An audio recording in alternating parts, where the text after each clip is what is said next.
Bagaimana kalau Allah takdirkan engkau tidak berjodoh dengannya sementara engkau sudah terlalu jatuh cinta kepadanya?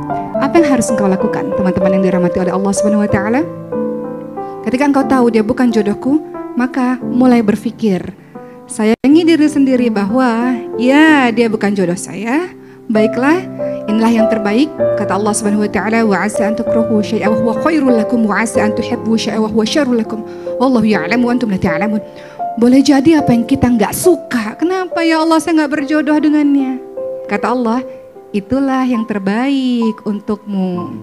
Sebaliknya, ketika pada akhirnya kita menyukai seseorang, kata Allah, Allah nggak baik, Allah nggak takdirkan teman-teman sekalian. Maka berpikir bahwa memang itu bukan terbaik untuk kita. Gampang caranya, mengingat keburukan-keburukannya supaya kita nggak jatuh cinta padanya. Dan tahu bahwa Allah lah yang paling pantas dicintai. Dan doa agar Allah menyembuhkan penyakit hati kita, penyakit cinta kita. Kalau seorang perempuan ketika dia mendapatkan harta dari hasil kerjanya sendiri, memang 100% uangnya adalah milik dirinya sendiri. Iya. Adapun kalau dia ingin memberikan pada suami dan memberikan kepada anak-anaknya, maka itu disebut sebagai sedekah. Sedekah, Masya Allah. Jadi Melody telah bersedekah. Iya, alhamdulillah. Dan kalau suami yang memberikan kepada istri, memang itu adalah sebuah kewajibannya. Jadi kalau kita mau cerita sedikit, di zamannya Rasul ada seorang sahabat namanya Ibnu Mas'ud radhiyallahu anhu. Beliau tidak berharta banyak, tapi istrinya Zainab radhiyallahu anha itu memiliki harta. Jadi pada saat itu Rasulullah SAW mengingatkan agar para perempuan-perempuan ini bersedekah. Kemudian Zainab ini bertanya, radhiyallahu anha ini bertanya kepada Rasul, Rasul, saya ini mau sedekah, boleh nggak kalau saya berikan kepada suami dan anak-anak saya yang memang kurang? Maka kata Rasulullah SAW, maka tentu saja boleh dan engkau mendapatkan 2 pahala, yaitu pahala sedekah dan pahala silaturahim. Jadi apa yang kita berikan itu memang yang terbaik adalah yang terdekat kan, yang membutuhkan. Dan kemudian pahala silaturahim dengan kita membantu istilahnya, maka insya Allah tercipta keluarga yang harmonis di situ.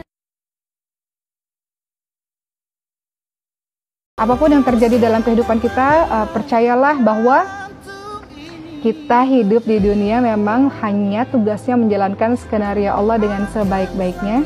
Sedih, senang pasti ada, tapi kita nggak akan kenapa-napa selama kita bergantung penuh kepada Allah Subhanahu wa taala. Dan kalau kita sabar sampai akhir, maka kita akan dipanggil oleh malaikat di pintu surga nanti, Assalamun alaikum bima sabartum. Salam sejahtera buat orang-orang yang senantiasa sabar dalam menghadapi berbagai macam persoalan-persoalan. Ringan insya Allah, ringan selama kita melibatkan Allah dalam persoalan kita. Wallahu a'lam. Seorang wanita sangat-sangat dimuliakan di dalam Islam. Hidupnya seluruhnya ditanggung ibu-ibu sekalian. Ketika dia belum menikah, hidupnya ditanggung oleh ayahnya. Dan ketika dia sudah menikah, hidupnya ditanggung oleh suaminya. Itu sejatinya posisi perempuan di dalam Islam. Sehingga kalau ada perempuan yang bekerja dengan alasan ingin membantu perekonomian keluarga, tentu ini sangat baik ibu-ibu sekalian. Karena itu bukan tugasnya.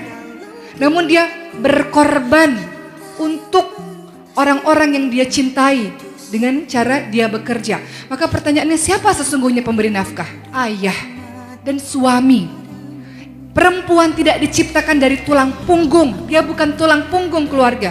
Perempuan diciptakan dari tulang rusuk. Dia harusnya dijaga, dia dilindungi. Itu perempuan. Tapi siapapun perempuan yang menjadi tulang punggung, maka dia sedang berjihad di jalan Allah Subhanahu wa taala. Semua yang ada pada dirimu bukan milikmu. Hartamu bukan milikmu. Kehebatanmu, ilmumu bukan milikmu. Allah yang berikan kepadamu.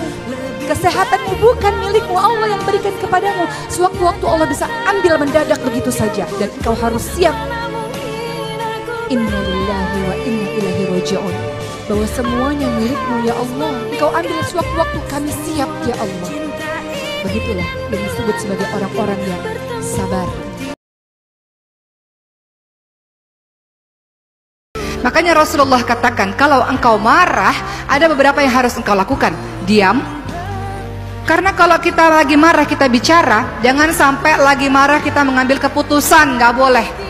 Khawatir kita menyesal. Lagi marah, kemudian kita katakan, ceraikan saya, ceraikan saya. Apa kabarnya kalau suami mengatakan, baik saya ceraikan kamu. Lagi marah, jangan ambil keputusan apa-apa. Lagi marah, jangan banyak bicara. Nanti kita menyesal dengan apa yang kita keluarkan. Maka kata Rasul, kalau terjadi apa-apa dalam kehidupan kita, kita lagi marah, diam. A'udzubillahi minasyaitonir rajim. Kau lagi dikuasai oleh syaitan.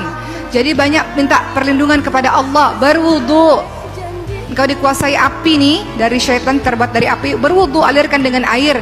Kemudian ubah posisi dari berdiri ke duduk, duduk ke baring, supaya engkau lebih tenang dalam berbicara.